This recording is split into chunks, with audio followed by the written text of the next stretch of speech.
Hello guys, स्वागत है आपका अपने YouTube channel civil Gyan city में। तो फ्रेंड्स, जनरल इंजीनियरिंग का क्वेश्चन प्रैक्टिस करा रहे थे। यह आपका तीसरा नंबर है क्वेश्चन प्रैक्टिस सेट का। अभी तक आपने 2 वीडियो नहीं देखा होगा क्वेश्चन प्रैक्टिस का, तो आप जरूर देखिए, बहुत ही हेल्प मिलेगा आपको इससे। तो देखिए क्वेश्चन क्या बोल रहा है, which one of the following expression is correct. ठीक है, इस टाइप का क्वेश्चन पूछता है एग्जाम में। अब देखिए यहाँ पे दिया दिया क्या है, कोफिशिएंट ऑफ परफॉर्मेंस के बारे में दिया हुआ है, हीट पंप का और रेफ्रिजरेटर का। देखिए हीट पंप क्या करता है, जो लास्ट में जो आउटपुट देता है वो आपका जिसका टेम्परेचर हाई रहेगा, हाई टेम्परेचर का आउटपुट देगा। लेकिन जो रेफ्रिजरेटर क्या करता है, कूल करता है, तो लो टेम्परेचर देगा, ये हाई टेम्परेचर देगा। ठीक है, इतना चीज माइंड में रखिए। अब देखिए, जो कोफिशिएंट ऑफ परफॉर्मेंस होता है किसी भी हीट पंप का या फिर रेफ्रिजरेटर का या फिर एयर कंडीशन कोई भी सिस्टम होता है, तो वो रेशियो होता है यूजफुल हीटिंग और cooling provided to the work और एनर्जी रिक्वायर्ड। ठीक है, मतलब ये सीओपी क्या होता है, COP of a heat pump, COP of a heat pump का अगर हम बात कर लेते हैं, या फिर रेफ्रिजरेटर का अगर हम बात कर लेते हैं, रेफ्रिजरेटर का बात कर लेते हैं। ठीक है, और एयर कंडीशनिंग सिस्टम के बारे में अगर हम बात कर लेते हैं, air conditioning system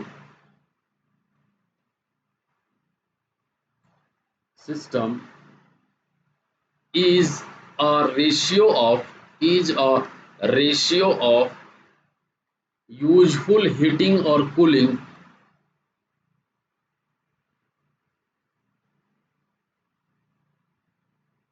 heating or cooling useful heating or cooling provided to work provided to work required या फिर एनर्जी रिक्वायर्ड। ठीक है, देखिए कोई भी अगर एफिशिएंसी वगैरह निकालना रहता है तो क्या होता है, आउटपुट बाई इनपुट होता है, आउटपुट बाई इनपुट होता है। ठीक है, अगर कोफिशिएंट ऑफ परफॉर्मेंस भी आपको निकालना है तो आउटपुट बाई इनपुट हो गया। ठीक है, तो कितना आप एनर्जी यूज किए हीट करने में या फिर कूल करने में, डिवाइडेड बाई कितना रिक्वायर्ड था एनर्जी। ये वर्क के जगह पे आप एनर्जी भी लिखिए, यहाँ पे एनर्जी कितना रिक्वायर्ड था, वो होता है आपका कोफिशिएंट ऑफ परफॉर्मेंस। ठीक है, अब देखिए यहाँ पे अब हम जो बताने वाले हैं, सपोज दैट अगर आपको निकालना है हीट पंप के केस में, हीट पंप के केस में अगर आपको कोफिशिएंट ऑफ परफॉर्मेंस निकालना है, तो हीट पंप में क्या होगा, हाइयर टेम्परेचर होगा, क्योंकि आउटपुट में आपको क्या मिलेगा, हीट पंप है तो हाइयर टेम्परेचर मिलेगा। तो higher temperature divided by higher temperature minus lower temperature, ये हीट पंप के केस में मिलेगा। ठीक है, क्योंकि हीट पंप में आपको जो लास्ट आउटपुट मिलेगा वो आपका टेम्परेचर हाई रहेगा, हाई हीट मिलेगा आपको। और अगर हम बात कर लेते हैं वही रेफ्रिजरेटर का, रेफ्रिजरेटर का अगर हम बात कर लेते हैं, तो इसमें जो कोफिशिएंट ऑफ परफॉर्मेंस होगा, इसमें क्या मिलेगा आपको, जो लास्ट में मिलेगा वो ठंडा सामान मिलेगा। ठीक है, ठंडा चीज मिलेगा, कूल चीज मिलेगा, मतलब जो लास्ट का जो टेम्परेचर रहेगा वो लो होगा। तो T L divided by T H minus T L. ठीक है, समझ में आ रहा है। लो टेम्परेचर है मतलब ठंडा वस्तु है, मतलब आपका जो टेम्परेचर है वो 25 डिग्री सेल्सियस से कम है। हाई टेम्परेचर है मतलब 25 डिग्री सेल्सियस से ज़्यादा है। ठीक है, तो ये आपका, ये सपोज दैट ये इक्वेशन 1 हो गया, ये इक्वेशन 2 हो गया। दो इक्वेशन मिल गया हमको, एक रेफ्रिजरेटर के केस में कोफिशिएंट ऑफ परफॉर्मेंस मिल गया और एक हीट पंप के केस में कोफिशिएंट ऑफ परफॉर्मेंस मिल गया। ठीक है, अब ये दोनों इक्वेशन को अगर आप देखते हैं from equation 1 and equation 2, equation 1 and equation 2, equation 1 and equation 2, equation 1 क्या था, हीट पंप के केस में T H divided by T H minus T L था। ठीक है, कोफिशिएंट ऑफ परफॉर्मेंस अगर आप रेफ्रिजरेटर का बात करें तो T L divided by T H minus T L था, यही था। ये आपका किस में था, हीट पंप के केस में। और ये इस किस में था, ये किस में था, हीट पंप हो गया। और ये किस में था आपका, रेफ्रिजरेटर के केस में, यही दोनों केस में था। अब देखिए कोफिशिएंट ऑफ परफॉर्मेंस अगर हीट पंप के केस में निकालते हैं, क्या होता है कि सॉरी, ये दोनों इक्वेशन को अगर आप इक्वेट करते हैं, तो ये दोनों इक्वेशन का इक्वेट करिएगा तो ये आपको मिलेगा coefficient of performance of refrigerator -1। ये याद हो गया होगा आई थिंक आपको। हीट पंप के केस में हाइयर टेम्परेचर आउटपुट में रहेगा, रेफ्रिजरेटर के केस में लोअर टेम्परेचर, बाकी दोनों नीचे में माइनस रहेगा। ये आपको ये इक्वेशन 1 और 2 को अगर आप कैलकुलेट करते हैं तो ये इक्वेशन 1 और 2 से ये आता है, coefficient of heat pump minus coefficient of refrigerator equals to 1 आ जाएगा। मतलब अगर आप कोफिशिएंट ऑफ हीट पंप निकालते हैं, coefficient of performance of heat pump निकालते हैं तो 1 प्लस क्या होता है, coefficient of performance of refrigerator होता है। ठीक है, ये इक्वेशन आप बिल्कुल से बिल्कुल ध्यान रखिएगा, ये इक्वेशन आपको ध्यान रखना है। और जितना भी रिवर्सिबल साइकिल है, all reversible cycle, all reversible cycle have the same coefficient of performance, the same coefficient of performance if their operating temperature is the same, if their operating temperature is the same। ठीक है, मतलब coefficient of performance का अगर हम reversible cycle के लिए बात करें, कोफिशिएंट ऑफ परफॉर्मेंस अगर हम रिवर्सिबल साइकिल के लिए बात करें तो क्या होता है, दोनों के केस में सेम होता है कोफिशिएंट ऑफ परफॉर्मेंस अगर उसका ऑपरेटिंग टेम्परेचर जो है वो लेस रहेगा। ठीक है, क्लियर है यहाँ तक। देखिए अब इसी में आप दूसरा पॉइंट लिखिए। ठीक है, इसी में आप दूसरा पॉइंट लिखिएगा। ठीक है, दूसरा पॉइंट क्या है,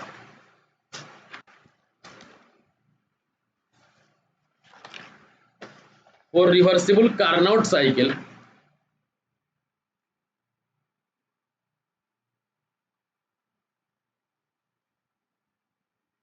ये सबसे क्वेश्चन पूछेगा। देखिए एक क्वेश्चन बता रहा है लेकिन उससे रिलेटेड जितना भी क्वेश्चन है सब हम यहाँ पे आपको कराने की कोशिश कर रहे हैं। फॉर रिवर्सिबल कार्नोट साइकिल जो कोफिशिएंट ऑफ परफॉर्मेंस होता है ये वर्किंग जो आपका सबस्टेंस है उसके ऊपर डिपेंड नहीं करेगा, does not depends upon, does not depends upon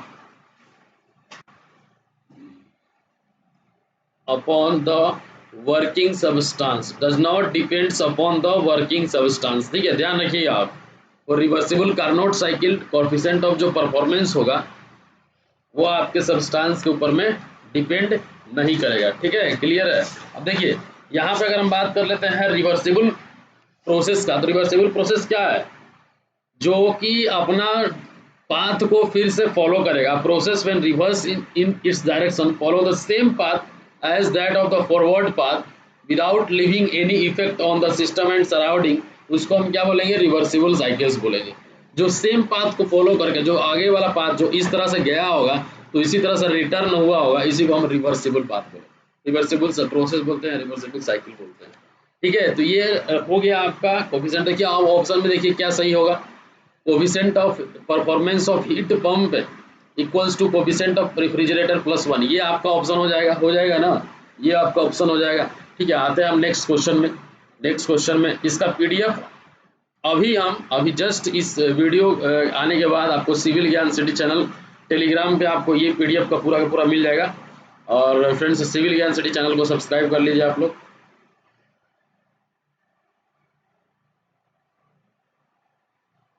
आते हैं next question, Kelvin Planck statement is applicable to. देखिए जो केल्विन ने अपना स्टेटमेंट दिया था वो किसके लिए अप्लीकेबल है। अभी हम आपको बताएं कि सेकेंड लॉ ऑफ थर्मोडायनेमिक्स में दो टाइप का स्टेटमेंट बताएं, एक आपका क्लोसियस स्टेटमेंट और एक होता है Kelvin Planck statement. Second law of thermodynamics, अभी हम पहला लेक्चर आप देखिएगा तो सेकेंड लॉ ऑफ थर्मोडायनेमिक्स। अब हम आपको यहाँ पे 4 लॉ बताएंगे थर्मोडायनेमिक्स में। 4 लॉ ऑफ थर्मोडायनेमिक्स का अगर हम बात करें, 4 लॉ ऑफ थर्मोडायनेमिक्स का बात करें, ये हम ऑलरेडी बताएं लेकिन यहाँ पे फिर से बताएंगे ताकि आपको याद ही हो जाए। बार बार जब एक ही चीज़ों का आप पढ़ते हैं तो आपको जल्दी याद हो जाएगा। जीरोथ लॉ अगर हम बात कर लेते हैं सबसे पहले तो जीरोथ लॉ ऑफ थर्मोडायनेमिक्स का, जीरोथ लॉ ऑफ अगर हम थर्मोडायनेमिक्स का बात करें, ठीक है, तो अगर दो सिस्टम, अगर ए जो सिस्टम है वो बी के साथ थर्मल इक्विलिब्रियम में है, अगर ए जो सिस्टम है वो बी के साथ थर्मल इक्विलिब्रियम में है और सी के साथ थर्मल इक्विलिब्रियम में है, तो ये बी और सी भी क्या होगा, एक दूसरे के साथ थर्मल इक्विलिब्रियम में होगा, यही जीरोथ लॉ बोलता है। ठीक है, if two thermodynamic system are each in thermal equilibrium with a third then they are in thermal equilibrium with each other. अब लिखिए यहाँ पे, if two system if two system if two thermodynamic system if two thermodynamic system if two thermodynamic system are each in thermal equilibrium are each in thermal equilibrium with third, then they are in thermal equilibrium with each other, then they are in thermal equilibrium with each other, then they are in thermal equilibrium with each other। ये आपका क्या हो गया, zeroth law हो गया। ठीक है, यहाँ पे केल्विन प्लैंक स्टेटमेंट के बारे में पूछ रहा है। ठीक है, केल्विन प्लैंक स्टेटमेंट जो है वो किसके लिए अप्लीकेबल है। ठीक है, ये क्वेश्चन में पूछ रहा है। अभी हम आपको बताएंगे, ये हम ऑलरेडी पहला अभी जो इससे पहले हम प्रैक्टिस सेट कराए थे उसमें बता रहे थे, ये सब कुछ बता भी दिए थे, लेकिन फिर से यहाँ पे पता है, बार बार अब एक ही चीज पढ़ते हैं तो याद हो जाएगा। फर्स्ट लॉ ऑफ थर्मोडायनेमिक्स क्या होता है, energy can not be created, can not be destroyed, neither destroyed not created. Energy can not be created और not destroyed, it can only change from any state. ठीक है, और for any process total energy of the universe remains constant. और आप ये भी ध्यान रखिएगा कि for a thermodynamic cycle for thermodynamic cycle for thermodynamic cycle तो net heat supplied to the system जो होता है, जो net heat supplied to the system जो होता है वो change in internal energy plus work done के बराबर होगा। Change in internal energy plus work done के बराबर होगा। ये आपका हो जाएगा फर्स्ट लॉ ऑफ थर्मोडायनेमिक्स। अब हम बात कर लेते हैं सेकेंड लॉ ऑफ थर्मोडायनेमिक्स का। सेकेंड लॉ ऑफ थर्मोडायनेमिक्स का तो इसमें दो स्टेटमेंट मिला था। एक मिला था आपको क्लॉसियस स्टेटमेंट,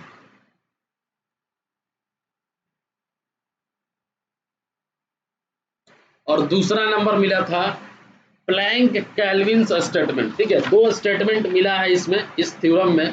अब देखिए यहाँ पे क्वेश्चन यही से पूछ रहा है, क्लॉसियस स्टेटमेंट और पूछा है आपका प्लैंक कैल्विन स्टेटमेंट के बारे में पूछा है। तो अभी हम देखते हैं दोनों क्या प्रोसेस है दोनों का। देखिए फर्स्ट लॉ ऑफ थर्मोडायनेमिक्स समझ में आ गया आप लोग को। अब आते हैं हम सेकेंड लॉ ऑफ थर्मोडायनेमिक्स में। तो सेकेंड लॉ ऑफ थर्मोडायनेमिक्स, देखिए थर्मोडायनेमिक्स का वह नियम है। देखिए फर्स्ट लॉ ऑफ थर्मोडायनेमिक्स में हीट के डायरेक्शन का, हीट जो फ्लो हो रहा है तो उसके डायरेक्शन को नहीं दिखाया गया है, उसके डायरेक्शन के बारे में कहीं कोई टिप्पणी नहीं किया गया है। लेकिन सेकेंड लॉ ऑफ थर्मोडायनेमिक्स जो है, जो हीट जो फ्लो होता है उसके डायरेक्शन को व्यक्त किया गया है। उसमें दो नियम दिया गया है, एक आपका क्लॉसियस स्टेटमेंट दिया गया है और दूसरा दिया गया आपका केल्विन प्लैंक स्टेटमेंट। ये दो स्टेटमेंट दिया गया है, केल्विन प्लैंक स्टेटमेंट और क्लॉसियस स्टेटमेंट। अब देखिए केल्विन के स्टेटमेंट के अकॉर्डिंग हीट का कंप्लीट कार्य में परिवर्तन जो है वो असंभव है। हीट का अगर हम बात करें तो कंप्लीट जो है हीट का वर्क में, ये केल्विन के अनुसार है। ठीक है, ये आपका जो है केल्विन के अनुसार है। केल्विन के अनुसार क्या बोलता है कि हीट का कंप्लीट कार्य में, कंप्लीट वर्क में परिवर्तन क्या है, असंभव है। ठीक है, और आपका क्लॉसियस स्टेटमेंट के अनुसार हीट अपने लो टेम्परेचर की वस्तु से हाई टेम्परेचर, लो टेम्परेचर से की वस्तु से हाई टेम्परेचर की वस्तु की ओर प्रवाहित नहीं हो सकती है। मतलब कोई बोले कि जो आपका कोई ठंडा वस्तु है उससे आपका गर्म वस्तु में प्रवाहित नहीं हो सकती है। ठीक है, ये चीज, ये दो स्टेटमेंट है, एक आपका क्लॉसियस स्टेटमेंट हो गया और एक आपका हो गया केल्विन प्लैंक स्टेटमेंट हो गया। ठीक है, ठीक है, केल्विन प्लैंक स्टेटमेंट को और अगर हम इलेबोरेट करते हैं तो it is impossible for a heat engine to produce net work in a complete cycle if it exchange heat only with the body at a single fixed temperature। ठीक है, आप लिखिए यहाँ पे it is impossible। अब हम यहाँ पे लिख भी दिए हैं it is impossible, लेकिन लिख लीजिए यहाँ पे it is impossible for a heat engine for a heat engine, it is impossible for a heat engine to produce net work in a complete cycle if it exchange heat only with the bodies only with the bodies with the bodies at a single fixed temperature at a single fixed temperature, ठीक है। It is impossible for a heat engine to produce net work in a complete cycle if it exchanges heat only with the bodies at a single fixed temperature, ठीक है। ये आपका हो गया kelvin Planck statement हो गया। Clausius statement low temperature से high temperature हो जाएगा, ठीक है। तो क्वेश्चन क्या बोल रहा है यहाँ पे, Kelvin Planck statement is applicable to heat engine हो जाएगा यहाँ पे, ठीक है। तो ये चीज आप ध्यान रखिएगा। अब आते हैं हम नेक्स्ट क्वेश्चन क्या बोल रहा है, द बॉइलिंग एंड फ्रीजिंग, ठीक है, the boiling and freezing point for a water are marked at a temperature scale P as a 130 degree, ठीक है, एंड -20 डिग्री, ठीक है। ये हो गया आपका what will be the reading on this scale corresponding to 60 degree Celsius on a Celsius scale, ठीक है। ये आपका स्केलिंग प्रॉब्लम है। तो स्केलिंग प्रॉब्लम में आपको करना क्या होता है, ये आप फार्मूला ग्रेडियंट का boiling point and freezing point के बीच का फार्मूला ये आप लगाइएगा, boiling point minus x divided by boiling point minus freezing point, ठीक है। ये आपका हो गया स्केल 1 के लिए। दूसरा स्केल के लिए boiling point minus x divided by boiling point minus freezing point scale 2 के लिए हो जाएगा। ये क्लियर है, स्केल 2 के लिए होगा। अब देखिए यहाँ पे क्वेश्चन में क्या बोल रहा है, रीडिंग निकालना है। तो बॉइलिंग पॉइंट स्केल 1 के लिए जो रीडिंग है वो निकालना है, डिवाइडेड बाई बॉइलिंग पॉइंट कितना है, सॉरी बॉइलिंग पॉइंट आप लिख लीजिए यहाँ पे, बॉइलिंग पॉइंट स्केल 1 के लिए 130 है। तो 130 हो जाएगा आपका बॉइलिंग पॉइंट, माइनस इसके लिए जो रीडिंग दिया हुआ है नहीं दिया हुआ है 130, माइनस जो फ्रीजिंग पॉइंट है माइनस ऑफ -20 है, इक्वल्स टू, देखिए बॉइलिंग पॉइंट दिया हुआ है 130, freezing point for a water दिया हुआ है -20 डिग्री दिया हुआ है। अब देखिए यहाँ पे बॉइलिंग पॉइंट इसके लिए दिया हुआ है, what will be the reading on scale corresponding to 60 degree Celsius on a Celsius scale, ठीक है। तो दूसरा पॉइंट में हम ये देख लेते हैं कि जो बॉइलिंग पॉइंट होता है वो 100 डिग्री सेल्सियस होता है वाटर का, तो 100 हो गया माइनस ऑफ एक्स, एक्स के जगह पे क्या दिया हुआ है 60 दिया हुआ है, 60 डिवाइडेड बाई बॉइलिंग पॉइंट दिया हुआ है 100, माइनस ऑफ 0 हो जाएगा आपका फ्रीजिंग पॉइंट, 0 डिग्री सेल्सियस को फ्रीज करेगा। तो इससे आप अगर एक्स का वैल्यू निकालते हैं तो 70 डिग्री पी हो जाएगा। तो रीडिंग जो होगा पी स्केल पे वो 70 डिग्री होगा, वो on 60 degree on Celsius scale पे, ठीक है। तो ये चीज़ आप ध्यान रखिएगा, 130 minus x divided by 130 minus of -20, 100 minus 60 divided by 100 minus 0 हो जाएगा।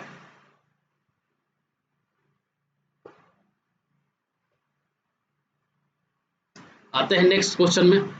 तो इसका आंसर क्या हो जाएगा, 70 डिग्री पी हो जाएगा। अ कार्नोट साइकिल हैज, अब देखिए कार्नोट साइकिल के बारे में आपको यहाँ पे पूछा गया है। कार्नोट साइकिल की क्वेश्चन बार बार पूछता है, कार्नोट साइकिल से क्वेश्चन जो है वो बार बार पूछता है, और आप इसको इस बार हम आपको बढ़िया से बताने वाले हैं, ठीक है।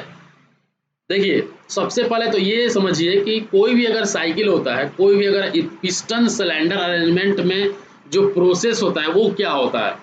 सबसे पहले जैसे देखिए पिस्टन सिलेंडर अरेंजमेंट क्या, या फिर किसी भी साइकिल को समझने के लिए आप समझिए कि एक कार है और वो चल रहा है, वो कैसे चल रहा है, उसका इंजन कैसे काम कर रहा है। सबसे पहले आप ये समझिए, जो कार चल रहा है, जो गाड़ी आप चला रहे हैं, जो व्हीकल चल रहा है वो कैसे काम करता है, वो कैसे उसका जो व्हील है वो कैसे मूव होता है, ठीक है। अब देखिए यहाँ पे आपको देख सकते हैं ये आपका पिस्टन सिलेंडर अरेंजमेंट है, समझिए यही इंजन है, ठीक है।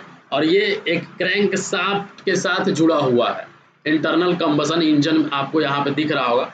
देखिए सबसे पहले क्या होता है, सक्शन होता है, ठीक है। सबसे पहला जो प्रोसेस होता है वो सक्शन होता है। इसमें होता क्या है, जो आपका फ्यूल है, ठीक है, वो इसके थ्रू, इस सक्शन के थ्रू, इनटेक के थ्रू नीचे की तरफ जाता है। इनटेक भी बोल सकते हैं, मतलब सबसे पहला जो प्रोसेस है, फ्यूल यहाँ से इधर आता है। जैसे ही फ्यूल यहाँ से आता है, इस पिस्टन को नीचे की तरफ मूव करता है, ठीक है। और इसके बाद इस फ्यूल का क्या होता है, अंदर में कंबशन होता है। कंबशन होने के बाद ये वाला जो आपका पिस्टन है, ये फिर से ऊपर की तरफ जाता है।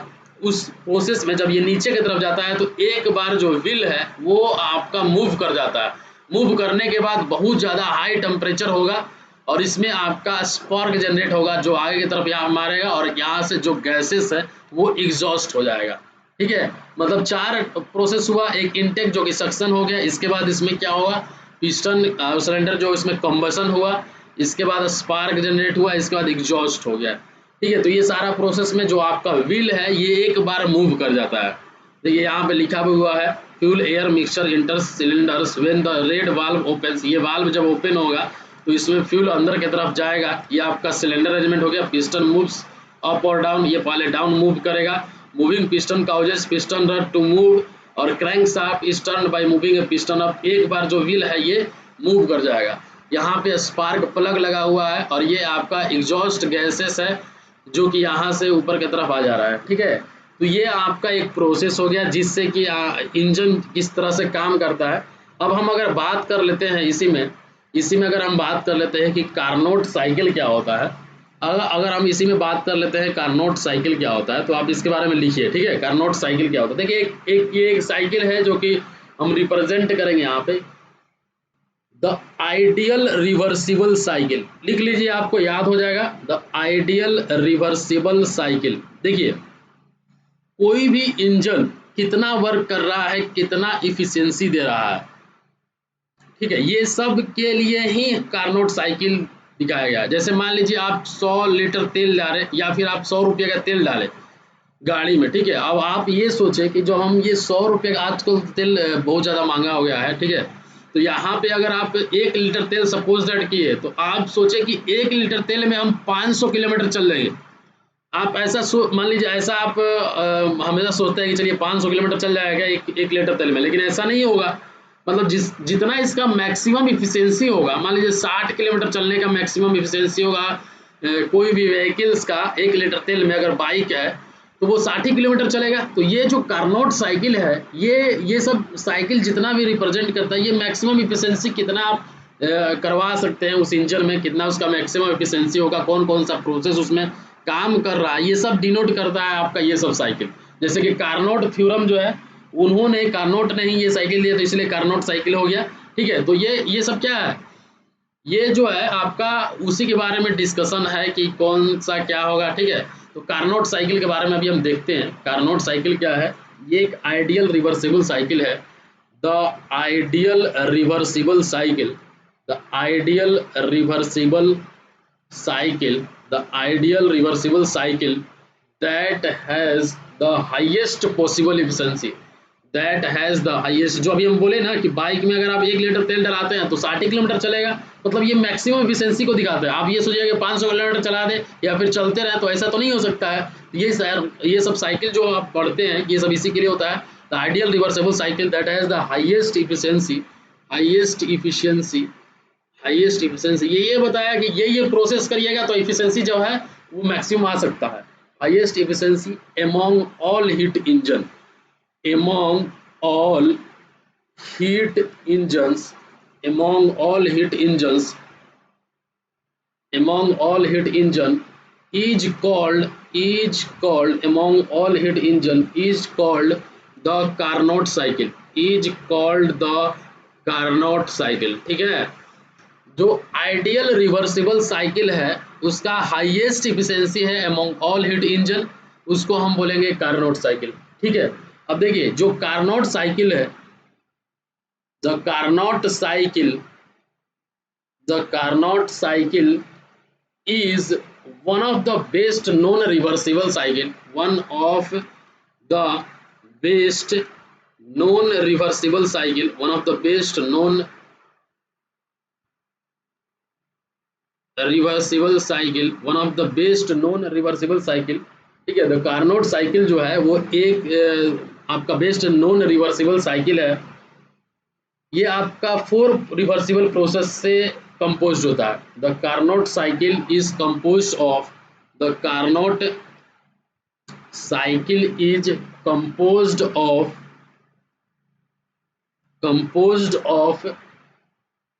4 reversible process.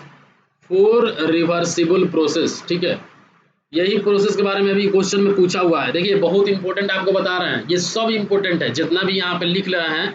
The ideal reversible cycle that has the highest efficiency among all heat engines is called Carnot cycle. ये सब इंपॉर्टेंट है। ठीक है, ये सब कुछ सब का सब इंपॉर्टेंट है। ठीक है, ये सब का सब इंपॉर्टेंट है। आपका ये जितना भी चीज लिख रहे हैं ये सब का सब क्या है, इंपॉर्टेंट है। ये सब का सब इंपॉर्टेंट है। ठीक है, one of the best known reversible cycle. ठीक है, ये हो गया आपका। अब देखिए अब हम बात कर लेते हैं आपका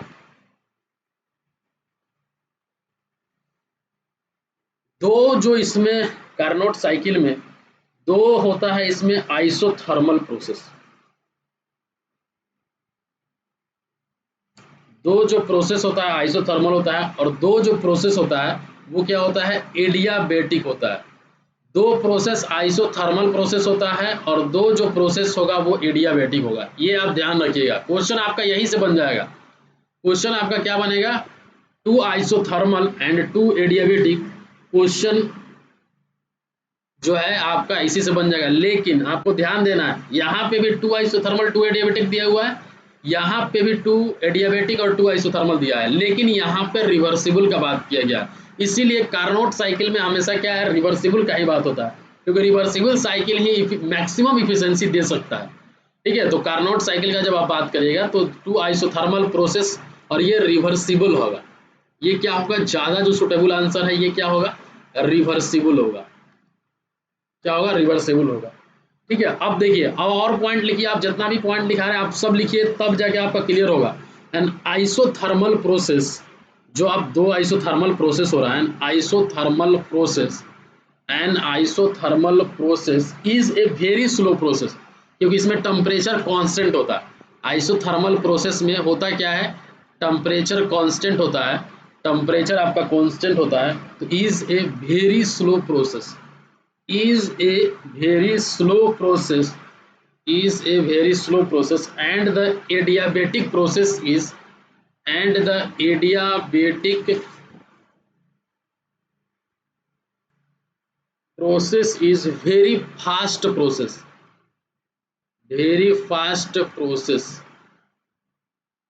and the adiabatic process is very fast process, and the combination of a slow process and fast process is very difficult, and the combination of and the combination of and the combination of a slow process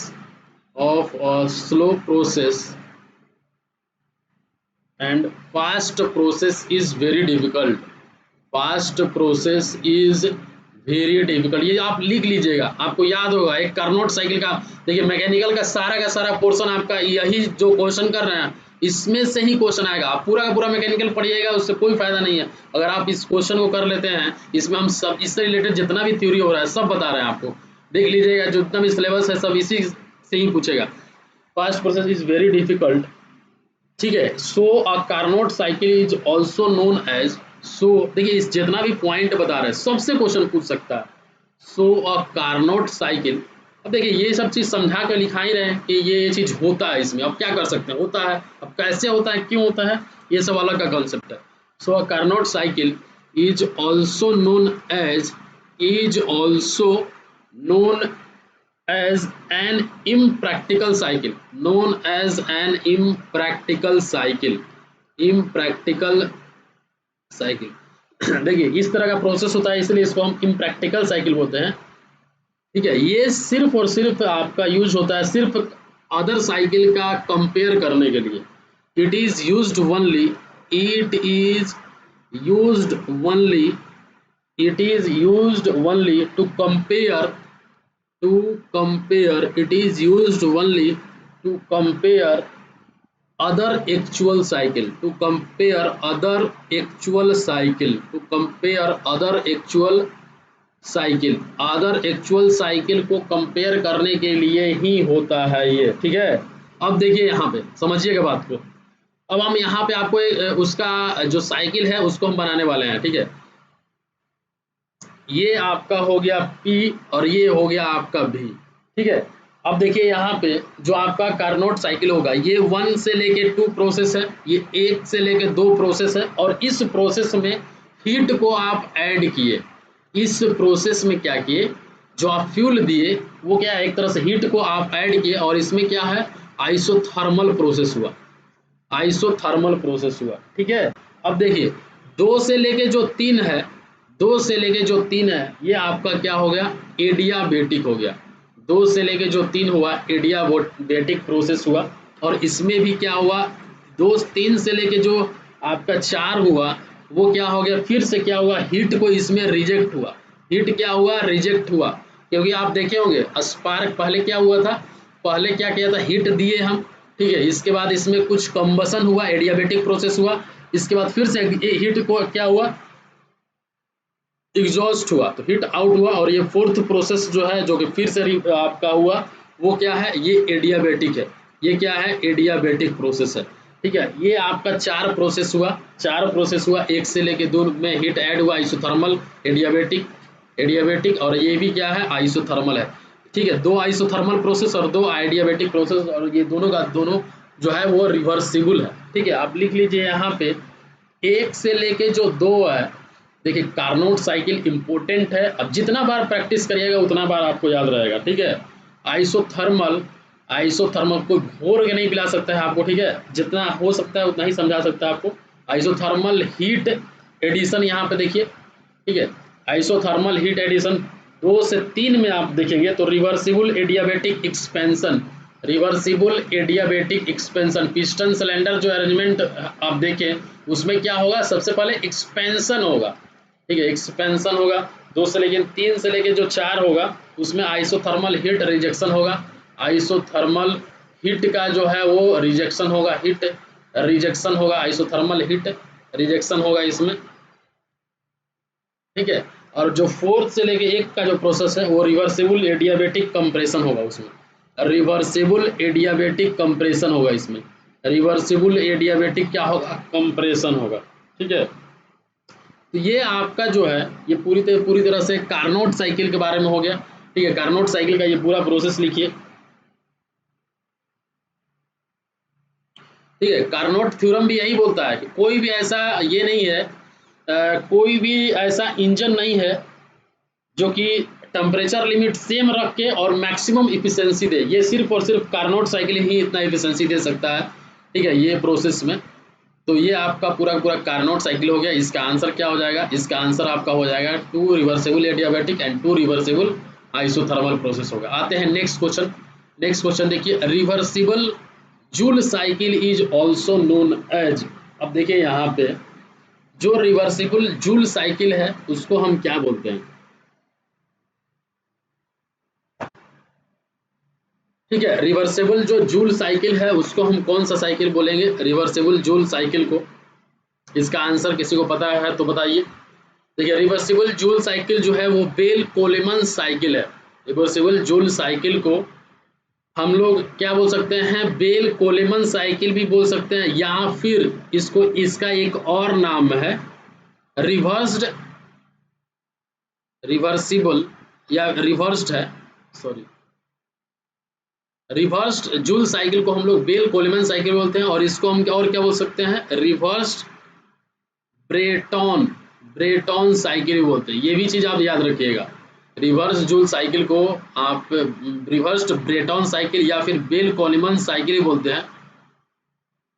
ठीक है, ये इसका जो working fluid रहता है bell कोलेमन refrigeration cycle का, working जो fluid होता है वो एयर होता है। इसमें जो वर्किंग फ्लूइड होता है, वर्किंग जो फ्लूइड होता है इसमें क्या होता है, एयर होता है। ठीक है, ये जो सिस्टम जो होता है, this system of refrigeration is use for aircraft refrigeration के लिए करते हैं हम लोग। किसके लिए करते हैं, एयरक्राफ्ट रेफ्रिजरेशन के लिए करते हैं।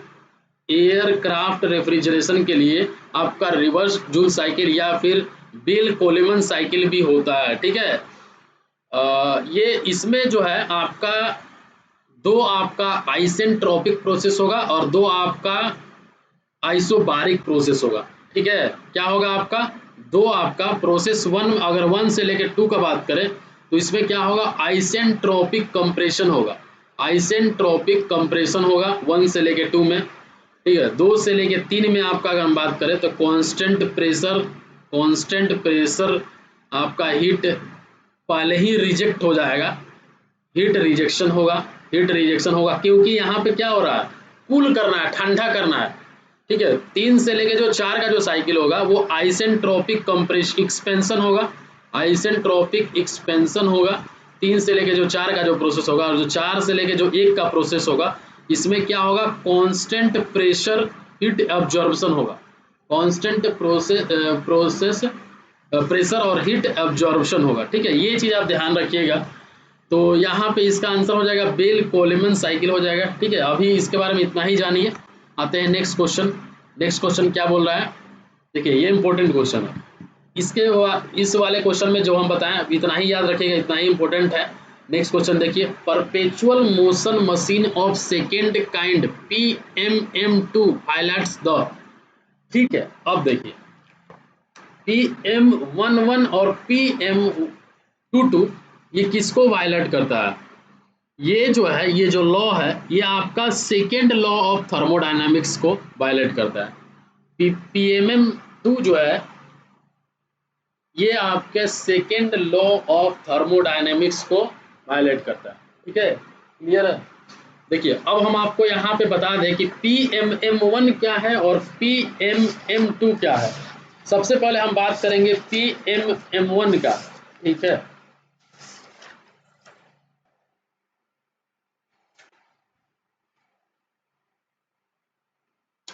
देखिए perpetual motion machine of second kind PMM2 violets the second law of thermodynamics.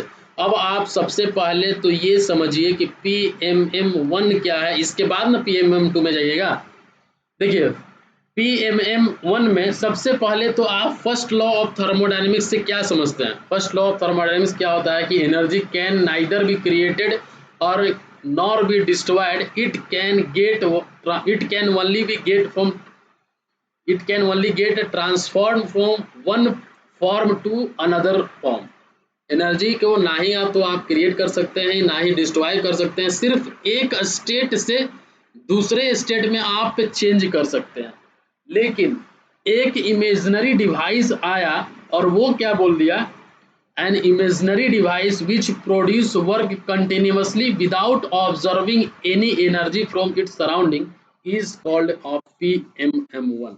ठीक है, लिखिए यहाँ पे क्या बोले हम, an imaginary device, an imaginary device, an imaginary device which would produce, which would produce, which would produce, which would produce work continuously, which would produce work continuously without observing, without observing, without observing any energy, any energy, without observing any energy from its surrounding, from its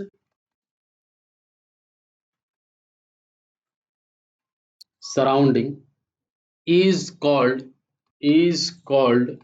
a PMM1। ठीक है, ठीक है, तो ये क्या कर रहा है, PMM1 जो डिवाइस है वो कंप्लीटली क्या कर रहा है, फर्स्ट लॉ ऑफ थर्मोडायनेमिक्स को वायलेट कर रहा है। ठीक है, विरोध कर रहा है। तो ये इस टाइप का जो डिवाइस है इम्पॉसिबल है। तो PMM1 के बारे में आपको पता चल गया कि ये फर्स्ट लॉ ऑफ थर्मोडायनेमिक्स को क्या कर रहा है, वायलेट कर रहा है। अगर आपसे PMM1 पूछता तो ये आप क्या लिखते हैं, violets first law of thermodynamics. लेकिन यहाँ पे क्या बोल रहा है, PMM2 के बारे में बोल रहा है।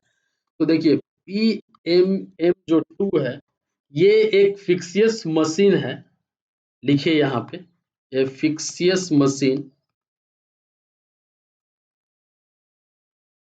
Machine that produce that produce network network in a complete cycle, that produce network in a complete cycle by exchanging by exchanging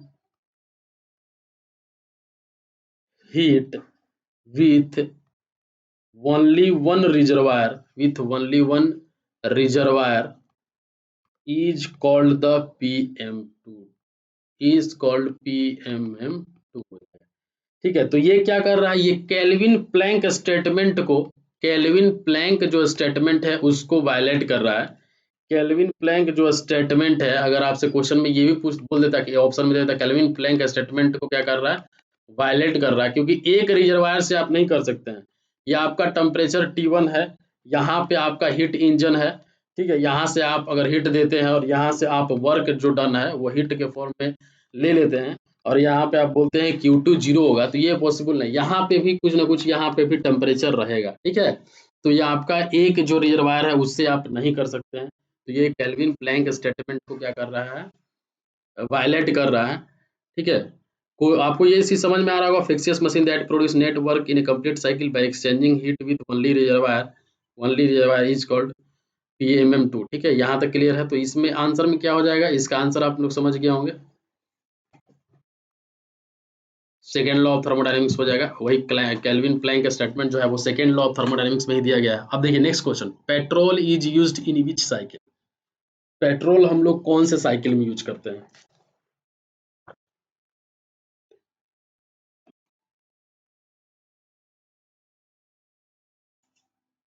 देखिए पेट्रोल जो है हम लोग ऑटो साइकिल में यूज करते हैं। Petrol is use in which cycle, तो इसका आंसर क्या हो जाएगा, ऑटो साइकिल हो जाएगा। ठीक है, देखिए ऑटो साइकिल जो है स्टैंडर्ड ईयर साइकिल है।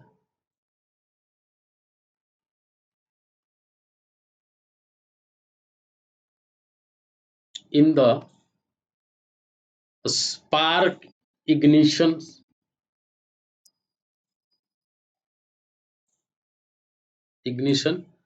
स्पार्क इग्निशन इंजन इसमें क्या, इसको क्या बोलेंगे, SI जैसे बोलते हैं, और पेट्रोल इंजन।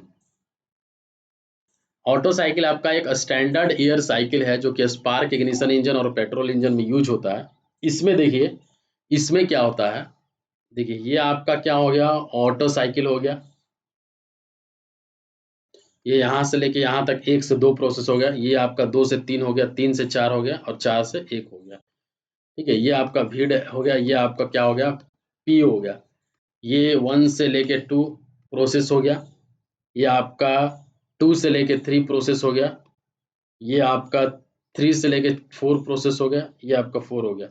ये जो 1 से लेके जो 2 है ये क्या है, आइसेंट्रोपिक कंप्रेशन है, आइसेंट्रोपिक कंप्रेशन। ये भी क्वेश्चन में पूछता है कि इसमें कौन कौन सा प्रोसेस होगा। और 2 से लेके 3 जो है constant volume heat addition, constant volume constant volume heat addition constant volume heat addition. ठीक है, 2 से लेके 3 से लेके जो 4 में अगर हम बात करें तो आइसेंट्रोपिक कंप्रेशन हो जाएगा, आइसेंट्रोपिक सॉरी एक्सपेंशन हो जाएगा, इसमें आइसेंट्रोपिक एक्सपेंशन हो जाएगा। और 4 से लेके जो 1 का प्रोसेस है constant volume heat rejection, constant volume constant volume heat rejection हो जाएगा। ठीक है, तो ये आपका 4 प्रोसेस हो जाएगा, ये आपका क्या हो जाएगा, 4 प्रोसेस हो जाएगा। 1 2 isentropic compression, 2 3 constant volume heat addition, 3 4 isentropic expansion, और 4 1 कांस्टेंट वॉल्यूम हीट रिजेक्शन। ये आपका क्या है, 4 प्रोसेस हो जाएगा। ठीक है, क्लियर है। तो इसका आंसर क्या हो जाएगा, ऑटो साइकिल हो जाएगा। और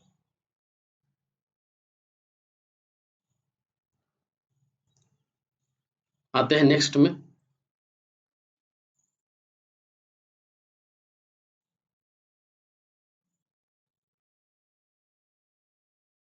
ये ऑटो साइकिल के बारे में ही बोला गया है, adiabatic compression, constant volume heat addition, adiabatic expansion, constant volume heat rejection.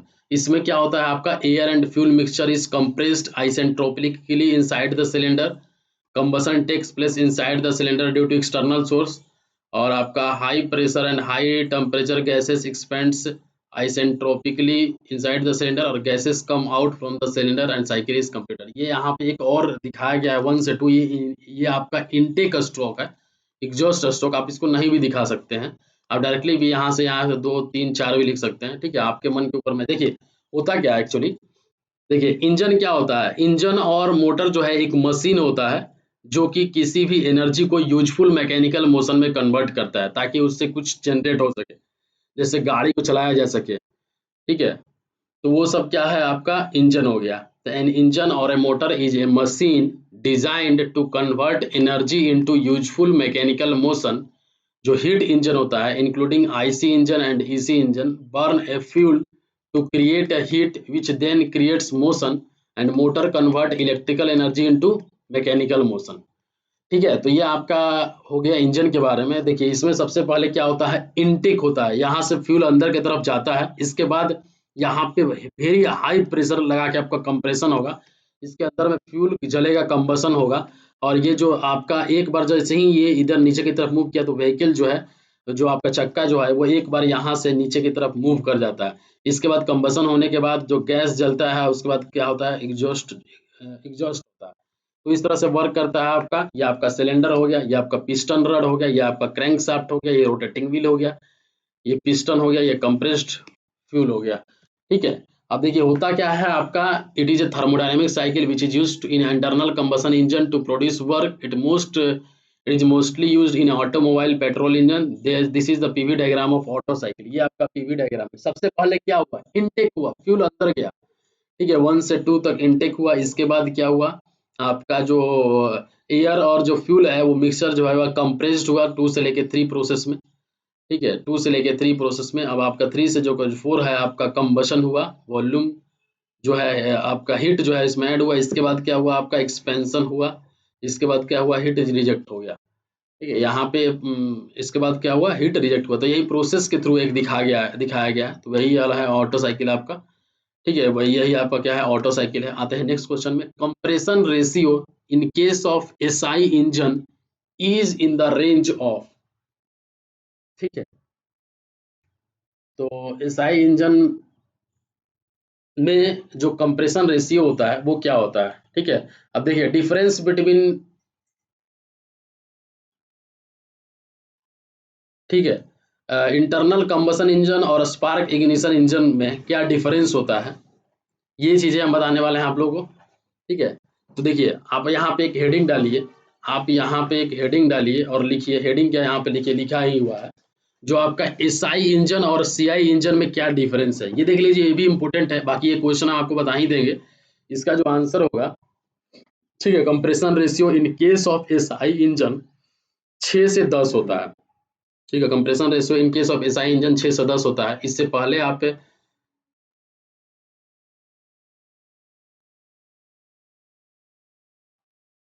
ठीक है, इससे पहले आप ये देख लीजिए कि एसआई और सीआई इंजन में क्या डिफरेंस होता है। देखिए ये एसआई इंजन है, SI engine is known as a spark ignition engine, इसको बोलते हैं, इसको बोलते हैं कंबसन इग्निशन इंजन।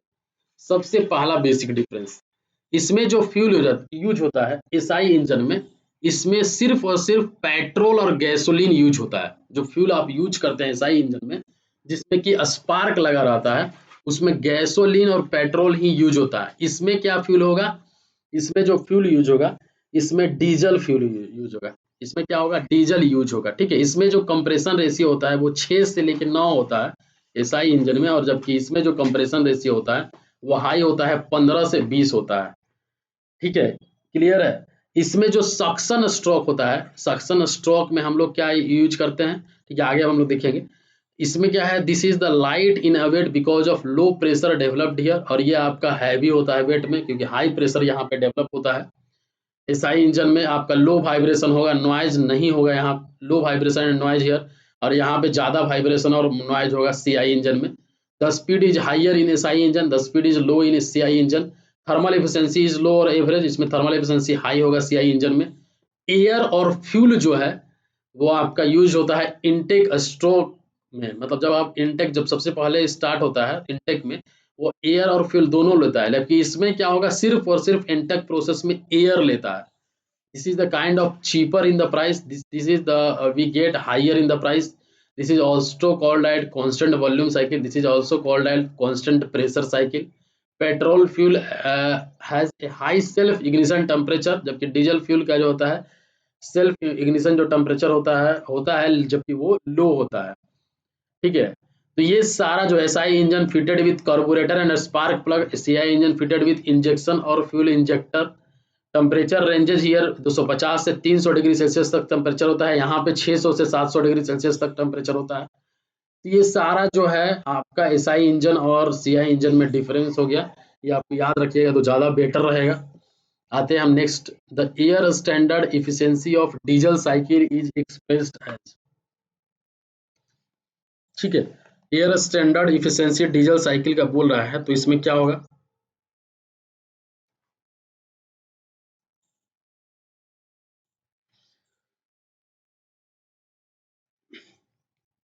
ठीक है। तो आप देखिए डीजल साइकिल जो होता है, देखिए जो डीजल साइकिल होता है, डीजल साइकिल का भी आप प्रोसेस याद रखिएगा, डीजल साइकिल का भी आप प्रोसेस याद रखिएगा, डीजल साइकिल का भी प्रोसेस आप याद रखिएगा।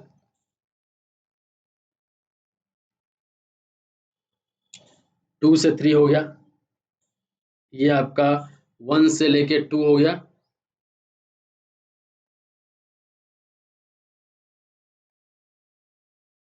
ये ऐसे होता है, फिर से लिख दीजिए।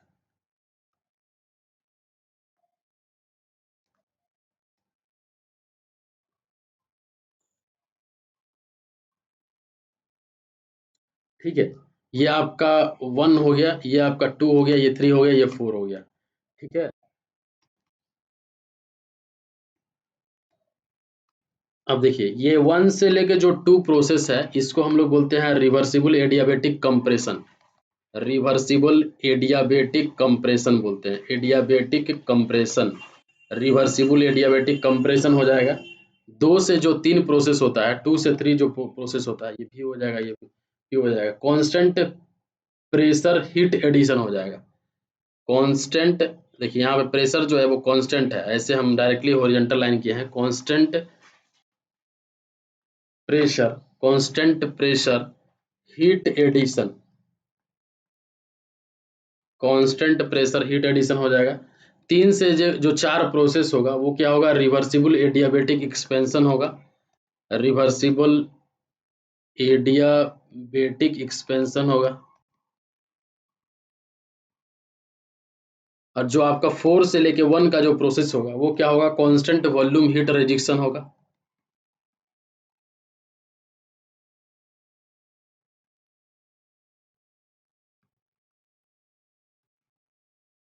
कांस्टेंट वॉल्यूम हीट रिजेक्शन होगा, ठीक है। तो ये चीज आप ध्यान रखिएगा। 1 से 2 रिवर्सिबल एडियाबेटिक कंप्रेशन, 2 से 3 constant pressure heat addition, reversible adiabatic expansion हो जाएगा, कांस्टेंट वॉल्यूम हीट रिजेक्शन होगा 4 से 1 में, ठीक है। इसमें एफिशिएंसी का बात करें तो इसका जो आंसर हो जाएगा ये हो जाएगा 1 माइनस 1 बाई आर के पर gamma minus 1, 1 by gamma R C पर gamma minus 1 divided by R C minus 1 हो जाएगा। यहाँ पे जो गामा होगा वो C P by C V होगा, रेशियो ऑफ स्पेसिफिक हीट हो जाएगा यहाँ पे। और सीपी का वैल्यू, सीपी क्या होता है आपका, specific heat at constant pressure of gas, specific heat at constant volume of gas, ये सीबी होता है।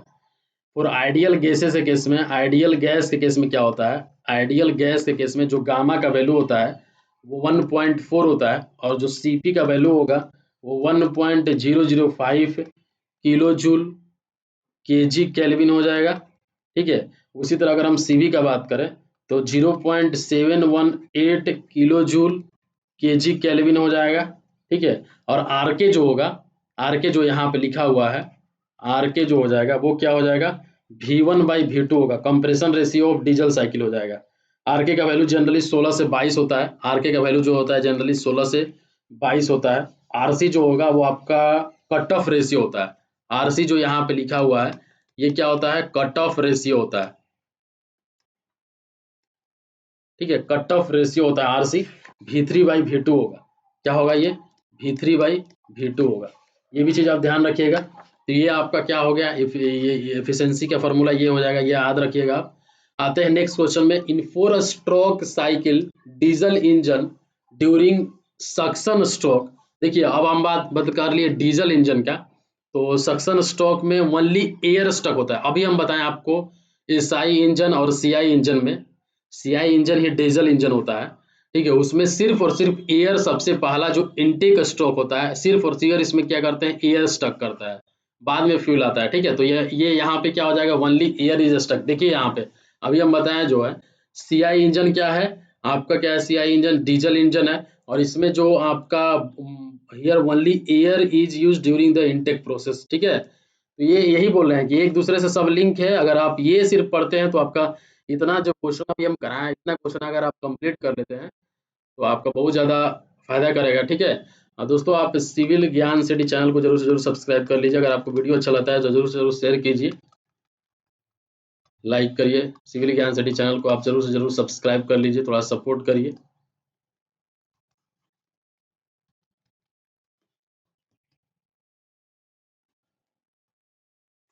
ठीक है, सिविल इंजीनियरिंग का जो भी आपका स्टेट जेईई का एग्जाम होता है उसके लिए कोर्सेस अवेलेबल है, सिर्फ और सिर्फ सिविल इंजीनियरिंग के लिए। तो आप इस नंबर पे डायरेक्टली व्हाट्सअप कर सकते हैं। अगर सिविल इंजीनियरिंग के लिए अगर हम बात कर लेते हैं तो कोर्सेस अवेलेबल है, इस नंबर पे आप कांटेक्ट कर सकते हैं।